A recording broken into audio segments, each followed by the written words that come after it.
Tiongkok sejak 5.000 tahun yang lalu hingga tahun 1978 merupakan negara miskin yang sering dilanda resesi kemanusiaan baik disebabkan oleh peperangan atau gagal panen yang menyebabkan kelaparan. Tetapi sejak tahun 1978 hingga saat ini, Tiongkok menjadi salah satu negara besar atau big country dalam perdagangan dunia dan berusaha mendekati Amerika dalam kekuatan militernya Amerika agar dapat menyebut dirinya negara superpower. Apa yang Tiongkok lakukan? Apa mereka bisa menjadi negara superpower? Kita pelajari sejarah mereka yang seakan menjadi pola dan karma jalan hidup negara Tiongkok. Kita semua tahu seperti bangsa Mesir, Nordik, Barat India, dan Nusantara, bangsa Tionghoa adalah bangsa yang memiliki jejak peradaban yang cukup tua di dunia, yaitu sekitar 5.000 tahunan. Sama halnya dengan bangsa Mesir yang berawal dan ditopang kehidupannya oleh sungai Nil, bangsa Tionghoa berawal dan ditopang kehidupannya oleh sungai Kuning atau Huanghe dan sungai Yangtze. Kalau Nusantara adalah bangsa pengendali lautan, samudera, dan selat, negara maritim Nusantara sejarah aslinya.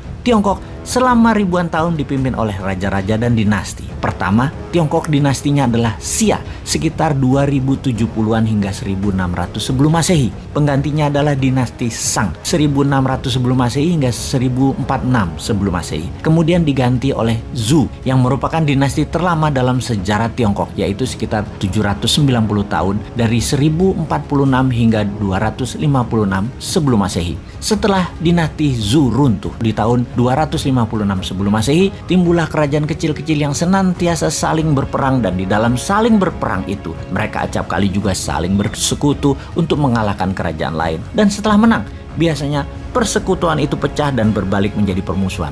Masing-masing mencari sekutu lain dari negara lain dan saling serang lagi. Pengganti dinasti Qin adalah dinasti Han dari 206 sebelum Masehi hingga 220 Masehi yang didirikan oleh seorang pemimpin rakyat petani biasa yang bernama Liu Bang.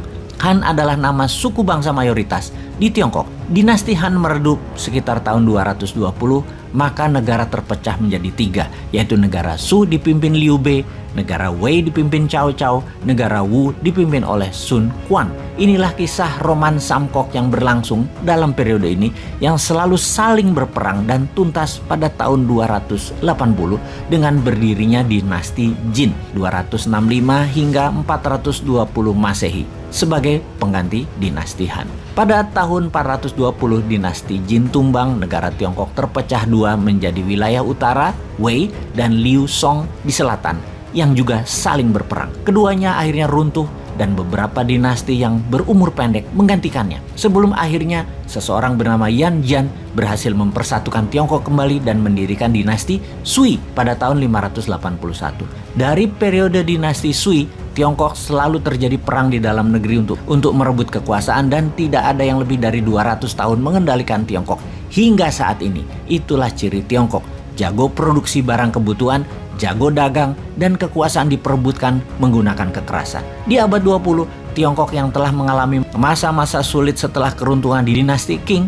pada tahun 1911-1912 mengalami masa-masa peperangan panjang setelahnya, termasuk diserang Jepang dan dijajah Eropa selama 100 tahun. Bersatu di tangan Mao Zedong yang beraliran komunis, membantai habis sistem kerajaan dan sistem pemerintahan patronase. Tiongkok di tangan bapak modernisasi kemudian, yaitu Deng Xiaoping pada tahun 1978 mulai menggeliat dari tidur panjangnya. Deng mempunyai visi dan misi jelas, yaitu membuat Tiongkok menguasai dunia dan mulai menjalankan program-programnya, yaitu membuka diri dan memodernisasikan Tiongkok dalam segala bidang, terutama bidang ekonomi, bidang militer, dan teknologi tinggi. Selama 4 dekade terus-menerus, Tiongkok di masa kini telah menjelma menjadi negara adidaya baru yang kemampuannya dalam segala bidang sejajar dengan Amerika. Belum pernah terjadi dalam sejarah sebuah bangsa di dunia seperti yang sekarang sedang terjadi dilakukan oleh bangsa Tiongkok, di mana di tahun 1978, Tiongkok adalah salah satu negara termiskin dan terbelakang. Hanya dalam tempo 40 tahun saja telah merubah menjadi negara adidaya dan menjelma menjadi raksasa ekonomi dunia. Kekuatan militernya meningkat dan menguasai hampir seluruh teknologi tinggi di dunia. Tiongkok kedepannya bercita-cita mengungguli Amerika Serikat dalam berbagai bidang dan akan menjadikan dirinya negara terbesar dan terkuat di dunia. Itulah Zhongguo Meng atau China Dream yang diprakarsai oleh Xi Jinping, presiden saat ini. Lalu Indonesia ke depannya bagaimana? Pastinya jangan terpesona dengan Tiongkok dan jangan mau jadi babunya Tiongkok. Juga jangan terpesona dengan penghisap darah yaitu Amerika. Tiongkok akan jadi negara yang selalu berperang di dalamnya. Tiongkok selalu menjual diri mereka dengan propaganda agar terlihat hebat seperti halnya negara-negara beraliran komunis dan otoritarian lainnya. Kalau Amerika itu negara swasta, juga suka perang negara itu. Faktanya saat ini adalah keduanya perlu bahan baku sumber daya alam dan perlu pangan.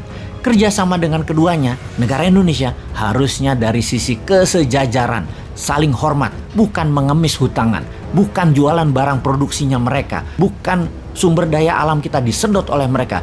Jangan seperti selama ini kita kalah dagang, kalah wibawa, kalah bersaing dan kalah tawar.